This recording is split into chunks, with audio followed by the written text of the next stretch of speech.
Hello friends, Box Van D here. Today I'm going to share more of my story about my fiasco with my removing the pocket door and putting in a regular door. So it's been quite a journey, and this year has been a rough year for me. Financially, physically, emotionally. But I'm still here, and I'm doing okay. And right now I'm very happy. So in my previous video on taking out the pocket door and really messing up, when I inadvertently bought an interior door to replace the pocket door. I shared all the complications and mistakes I made along the way. It was a disaster, and we ran into every possible complication we could ever imagine along the journey. I was trying to save money. I thought I could make do. Lesson learned. I was told at the store that the door I bought for the replacement was an exterior door. Even the packaging on the door said exterior. But the minute we opened the package, we knew it wasn't. You know, John and I discussed it, and he knew I had a financial situation, so we decided to try to make it work. We ended up spending a lot more money than we ever would if we did it right the first time. But I really, at that time, felt I had no choice. We decided to make it work. The saying, woulda, coulda, shoulda, but didn't, is so true. John and I worked every day in 115 to 120 degree heat trying to make it work. At the end of the visit, we managed to get the door installed. But the mistakes that we made along the way. The 3 terrible monsoon storms got into the wood and destroyed it. By the time he was done, and I should say by the time he left, the door was totally unusable. The soft, flimsy wood and damages the rain caused completely destroyed it. The bottom door separated from the hinges, and even all that I could do really is throw it in the dumpster. Just before John left, I was doing a lot of research, trying to figure out a resolution, and I found a butcher block countertop, which I decided I'm going to purchase and turn that into a door. It's solid hardwood maple, and it's really a beautiful piece of wood. It was the right height, and it was the right width to work with. That was one of the biggest problems we had to buy when we tried to find doors to fit this space, because most doors are 32 or 36 wide, and most doors, even the height, that was not right, and we needed a 1 3/4 deep door, not just a 1 inch or something like that. So I found this butcher block for $350, and I decided to go ahead and order it. All the doors we could find were the wrong size, and they were very expensive, ranging anywhere from $500 to even over $1,200. You know, I just didn't have that kind of money. Even steel doors we considered, but the same problem. Also, the dimensions and having to cut the door after purchasing it made any other option pretty much impossible. We had minimal tools to work with. We didn't have a table saw. We didn't have a table grinder or a router or anything like that. We had to use mostly hand tools and cordless skill saw, jigsaw. We had a little tiny grinder and a cutting tool. We used a chisel. He uses pocket knife for some things. And The bottom line is, even the workspace we had to work with was on the patio right next to my truck in direct sun in 115 to 120 degree heat. I did some research.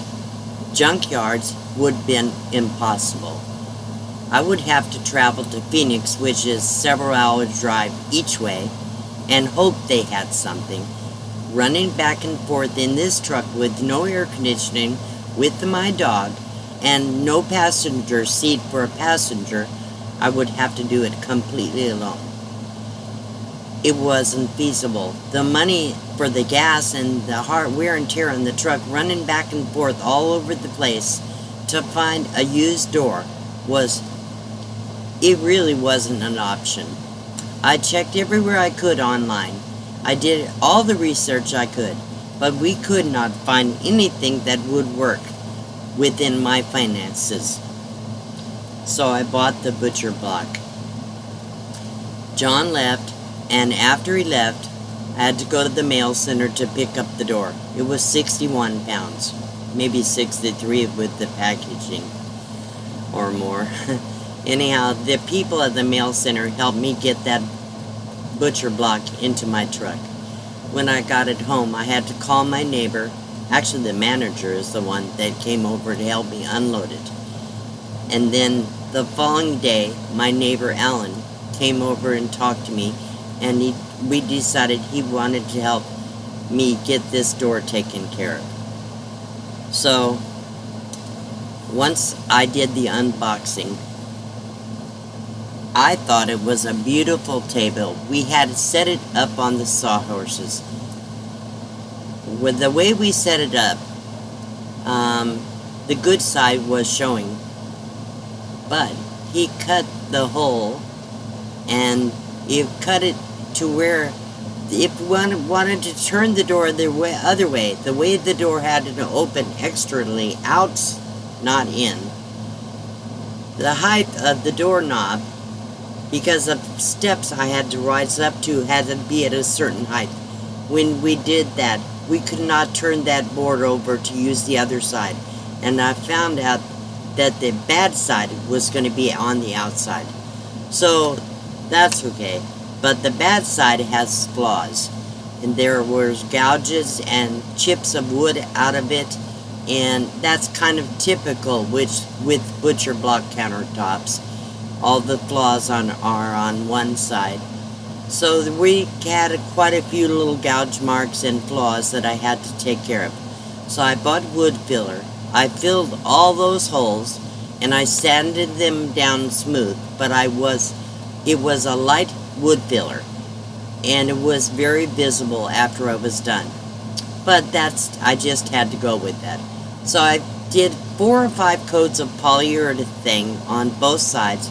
Alan cut the board so that we could have the 2 doors, one for the top and one for the bottom where the stepwell was. And so we have 2 separate doors. The width was perfect, but we did have to completely reframe it. And so I'm going to show you the video clips of us working, and then I'll show you the final. And I still have work to do. I still have to finish doing the weather stripping, still do the caulking, and still do some painting. But the door itself is pretty much done, and it's very functional. It's wonderful. I love it. I think it's beautiful just the way it is. I may or may not paint the outside of the door. We'll see. In the inside, I don't think I'm going to paint it. I love it. So pretty. Anyhow, here we go.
One of my subscribers, Gibby Gibb, came from Yuma to help.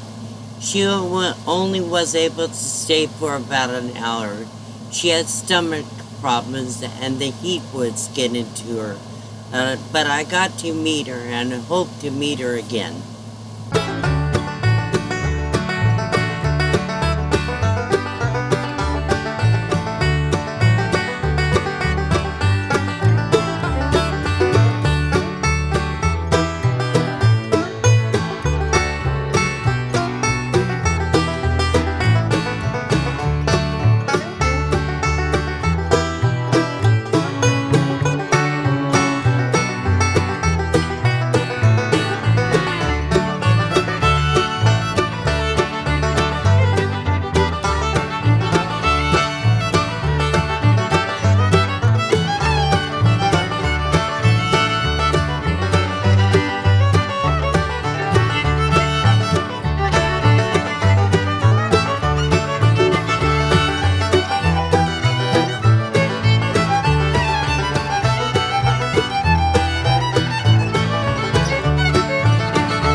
So the wind was blowing pretty hard on this day, actually every day in this area. I don't have a place on my phone to put a microphone with a windscreen, so I had to do the voiceover. Anyhow, I'll just tell you what I did. So from looking from the inside of the door, inside the truck, you can see the beautiful wood grain of my butcher block door. This is a good side of the wood. I would have preferred it to be on the outside, but I'm happy with it. I still have to do some caulking, add some weather strip, and a few more coats of polyurethane, and paint the trim, but I have time to do all this now. So it is beautiful. So the door, as you can see, is beautiful, and you can see the doorknob and the deadbolt. The height is why I couldn't switch it around where the doorknob is. You can see I had put some, well, that floor is the floor that John put in. I need to sand it and either stain it or paint it or just put the rug over it. I think I'm gonna when I put in the new rug, it'll be fine. This had to be completely reframed, added with weather stripping under the little 1x fascia board. I don't know what that's called. Anyhow, so that it wouldn't have any gaps or air getting through. On that side, you can see the sunlight. I'm gonna put weather stripping under that white strip on that side too. You see light come through the bottom of the door. That's because the door is open on the bottom, so the sunlight comes through. This is the inside of the door from outside the truck. It's a beautiful, beautiful door, and I'm so very pleased with it. I had to show you it. I'm gonna close this door for a second, and then I'll show you the bottom door. It closes so easily. Hardly any pressure at all. Look at that beautiful door with the wood grain. Even though it still has the flaws, I think it's gorgeous just the way it is, truthfully. And then I'll show you the bottom. You can see the little wood filler areas, but I don't think it looks that bad. I don't know. I still have to do a few more coats of polyurethane on that one. So I did replace all the hinges with nice chrome hinges. I really didn't like the galvanized look of the other hinges that John put in, but that's okay. It was a little bit more money. I already spent so much, it really didn't matter. This is the bottom door. It has to stay open.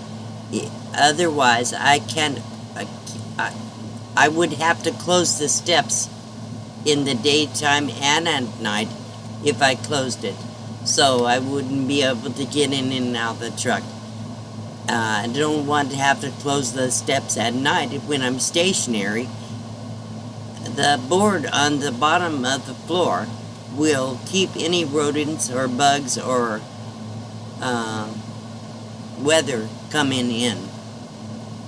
So I'm going to show you here in a minute the door, but let me explain this situation. So the board that was the steps were attached to was really too high, and it caused the floorboard to pop up a little bit, and it would not pull in and out smoothly. So I had to fix that. I had to replace that board underneath where the steps are hooked onto it. I put this board in here. I had to adjust that a little bit and put some blocks to keep it from coming down, and it comes out really easily now. I have to leave that in there in the daytime, or when I'm staying in it, when I'm stationary. Then I have to pick it up and take it out when I travel, so the steps will go in and out. And let's see. So I think what I'll do is step back and let you see the whole door from standing back a ways, so you can see how nice it is for the whole thing. So here we are. I'm standing back about 12 feet, and you can see the entire door. That's so pretty, and I think the wood grain is really gorgeous. You see both doors, so with the door closed, you can see the other door has to stay open, otherwise I can't have the steps out. So I'm going to show you how I open and close the steps.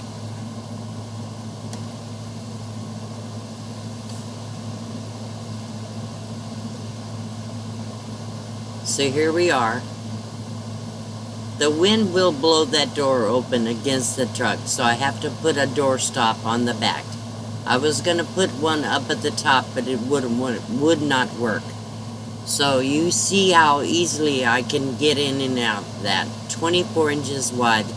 Compared to the pocket door, I have double the space to get in and out and bring things in and out of there.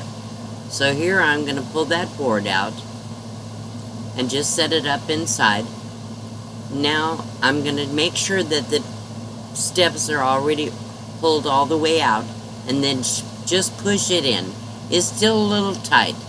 Once I get the steps completely folded, then I slide the step bar, the bar that the steps are attached to, all the way to the back, and then let it sit down.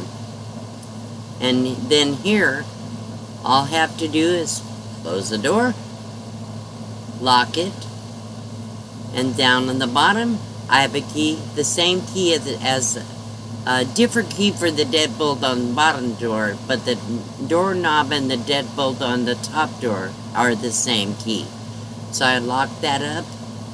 Then when I'm ready to take it out again, when I stop and get parked, I'll pull this out, pull the rail out first, and then just pull the steps out. And it's not as hard to pull it out as it is to push it in.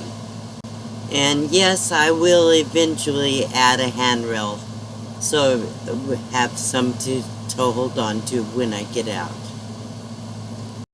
So if you love my door as much as I do, make a comment in the comment section below this video. Also check out the description below if you want to find out a way to support my channel. Thank you for coming. Tell somebody you love them today. Have a great day. Goodbye.